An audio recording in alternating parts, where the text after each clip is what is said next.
En Cavale présente le calendrier de l'aventure pour enfants espions. Cet épisode est le numéro 3 sur 24 d'une enquête aussi mystérieuse que délicieuse, l'opération Baba Ganache. Miam miam. Chut, c'est top secret. On est en cavale. On mène l'enquête.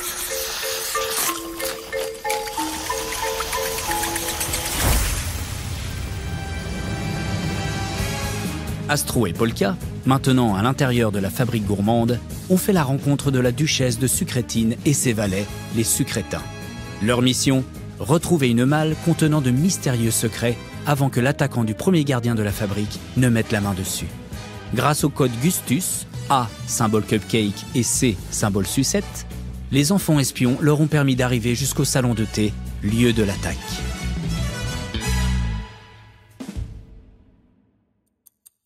« 3 décembre, 7h33, salon de thé.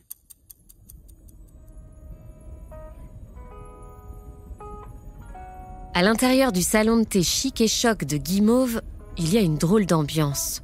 C'est à la fois très cosy et confortable avec tous ces murs capitonnés en chamallow, comme des matelas. Mais aussi un peu angoissant. Il n'y a aucune fenêtre. Dès qu'ils sont entrés dans le salon de thé en suivant les indications des enfants espions, une alarme s'est déclenchée. Bienvenue au salon de thé chic et choc de la fabrique gourmande. Le gardien Guimauve étant indisposé pour le moment, le système de sécurité est activé et toutes les issues du salon sont maintenant fermées et verrouillées. Une fois à l'intérieur, impossible d'en sortir. Il n'y a pas de fenêtre, pas d'issue de secours, et la porte par laquelle ils sont arrivés s'est totalement refermée. C'est fou! C'est comme si du chamallow s'était reconstitué par-dessus la porte. Impossible de savoir qu'elle était là. Peu importe, pour le moment, on doit mener l'enquête. 3 décembre, 9h47, salon de thé. Astro et Polka recherchent des indices depuis des heures en passant la pièce au peigne fin. Bon, j'ai fini d'inspecter ce bout de la pièce. A priori, il n'y a pas trop de doute. Le gardien Guimauve s'est fait assommer. Et l'arme utilisée pour l'attaquer était un de ses pots de confiture. Il s'approche de la flaque de confiture répandue devant le bar, trempe la pâte dedans. De framboise. Astro s'est assise dans l'un des confortables fauteuils matelassés face au bar pour mieux observer la scène. Ce que je ne comprends pas, c'est comment la personne qui a attaqué Monsieur Mauve a pu s'enfuir. Le système de sécurité de cette pièce n'a aucune faille. C'est comme dans le livre « Le mystère de la chambre jaune ». Il n'y a pas d'issue. Astro penche la tête.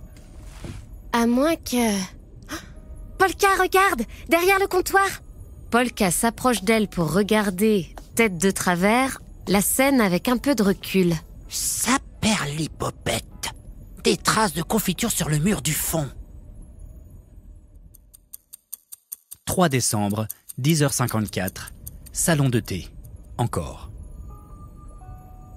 En 4 petits bonds habiles, l'agent Polka s'est accroché à l'étagère de droite et tend la patte vers les traces de confiture au mur. Doucement, il ne faut pas les effacer. Il trempe délicatement une griffe et hoche la tête. Framboise, toujours. On tient une piste. Ce sont des traces laissées par notre suspect, c'est sûr. Astro s'approche à son tour et observe attentivement les traces. Tu as vu, Polka? Les traces, elles ont de drôles de formes. Certaines sont en forme de cœur, d'autres en losange. On dirait les symboles qu'on trouve sur les cartes à jouer. Cœur, pique, trèfle et carreau.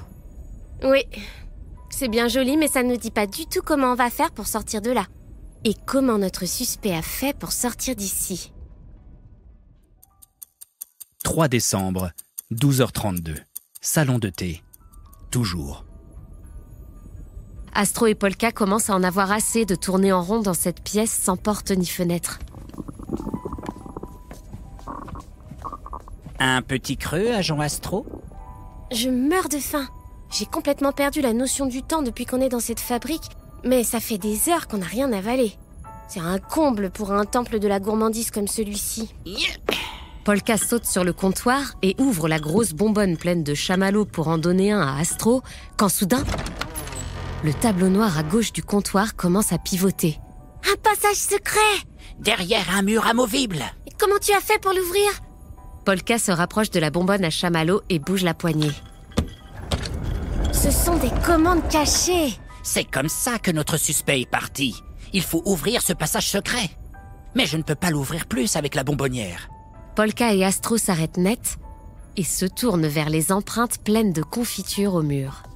Il y a un code, Astro. Et on va avoir besoin d'aide pour trouver la solution. Appel aux enfants espions. Polka et Astro sont sur une piste, mais difficile de bien voir le mur en entier derrière le comptoir pour découvrir le code. Observez bien le salon de thé et repérez les traces de confiture rose sur le mur du fond. En coloriant les carreaux qui ont les traces de confiture avec un feutre, que voyez-vous apparaître? Vous pouvez prendre une feuille à carreaux pour reproduire le mur si ça vous aide. Ce code est la clé vers la suite de votre enquête. Trouvez les symboles correspondants pour ouvrir la prochaine case et aider Astro et Polka à sortir de cette scène de crime qu'est ce salon de thé. Nous reprendrons contact avec vous demain. Bon courage pour la suite de l'enquête.